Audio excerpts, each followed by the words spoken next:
नमस्कार मंडळी, नमस्कार मंडळी. बराच दिवस माझा इथं गॅप होता. मी बाहेर गेलो होतो, त्यामुळं मला येता आलं नाही. आज आलेलो आहे. कालचा एपिसोड बघितलेला आहे. तसे एपिसोड मी रोजच बघत होतो, की फक्त मला येत नव्हतं सांगायला बाबा काय घडलं, काय गोष्टी या झाल्या त्या झाल्या, काय चुकीचं होतं, काय बरोबर होतं. पण आज आलेलो आहे. काल फक्त एकच गोष्ट महत्त्वाची झाली, ती म्हणजे रुचिताचं इविक्शन झालेलं आहे. बिग बॉसच्या घरातून रुचिता घराच्या बाहेर गेलेली आहे. मित्रांनो, रुचिता खरंच जाण्यासारखी होती का, याबद्दल आपण बोलूया. त्याआधी आपल्या द मराठी या बोंगा या यूट्यूब चॅनलला सबस्क्राईब करा, लाईक करा, शेअर करा आणि व्हिडिओ आवडला असेल तर कॉमेंट आणि लाईक करा. तर मित्रांनो, विषय काय होता, काल बिग बॉसच्या घरात भाऊचा धक्का होता आणि भाऊच्या धक्क्यावर जे चावीचं प्रकरण चाललं होतं ते एवढं मोठं प्रकरण झालं होतं की ते एवढं चघळलं चघळलं चघळलं. अर्धा तास मित्रांनो त्या चावीच्या प्रकरणावरच बिग बॉसनी घालवताना आपल्याला दिसलेला आहे. म्हणजे बऱ्याच गोष्टी सांगितल्या की बाबा दिसलंय दिसलंय, चावी चावी चावी, कितीही 2 वाईल्ड कार्ड आलेले आहे, चाइल्ड कार्ड आहे, बिंडोक आहेत. बिंडो कसं म्हणायचं आहे.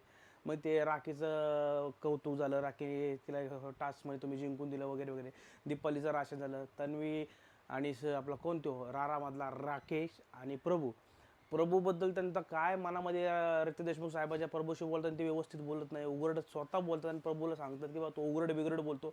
प्रभूशी बोलताना ते अजिबात व्यवस्थित बोलत नाही आहे. तुम्ही ऑब्झर्व करा, जेव्हा जेव्हा भाऊचा धक्का येईल तेव्हा त्याचं प्रभूशी वागणं कसं आहे तेही झालेलं आहे. ते म्हणले ते दिसत नाही आहे.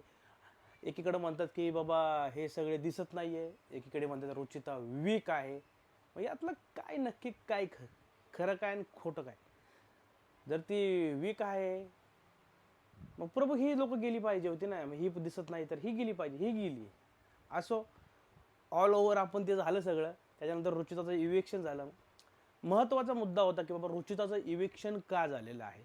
मित्रांनो, आपल्या सगळ्यांना माहिती आहे की रुचिताचं इव्हिक्शन होण्याचं एकमेव कारण आहे की विशालची आणि तिची जवळीक एवढी वाढली होती की बाबा हे बिग बॉसला सुद्धा काही गोष्टी त्याच्या खटकायला लागल्या होत्या.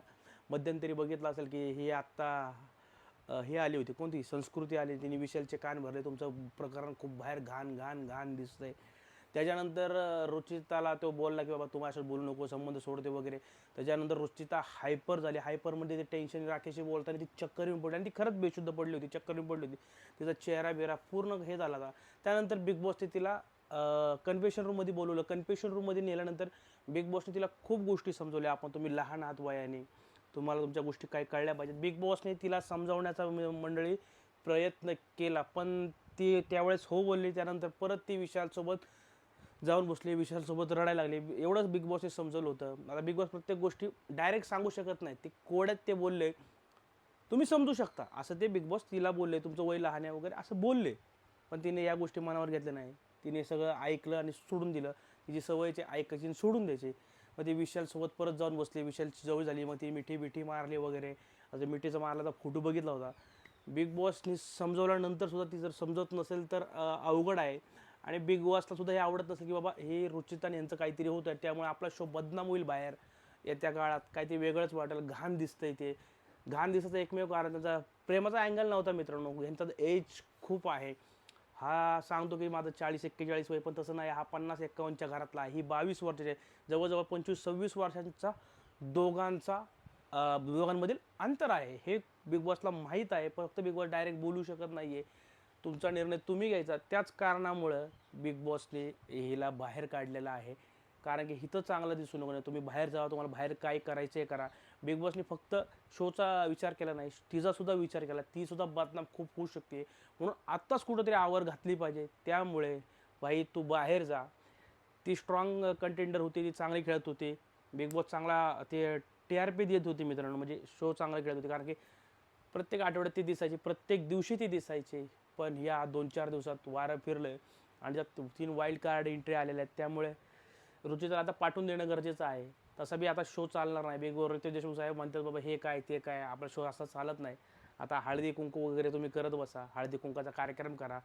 म्हणजे आता तेच चालू आहे शोमध्ये. सासू सोन्याचा शो आहे, काही शोमध्ये उरलेलं नाही आहे.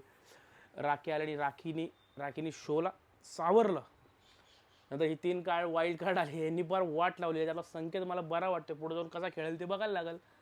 पण ऑल ओव्हर झालेला आहे.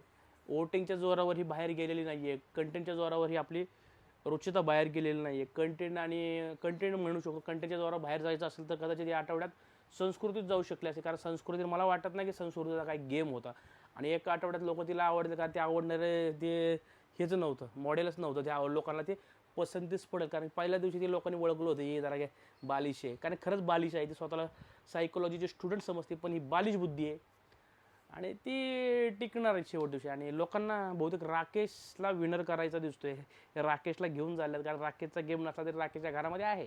असो, तर जे तुम्हाला मी सांगितलेलं आहे इविक्शनबद्दल, हे कारण आहे रुचिताला घराचा बाहेर जाण्याचं. आणि कारण नसतं तर कदाचित सागर कारंडे हा घराच्या बाहेर जाऊ शकला असता.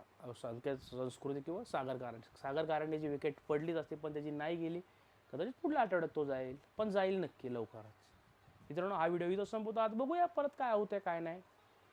व्हिडिओ आवडला असेल तर लाईक करा, शेअर करा, कॉमेंट करा.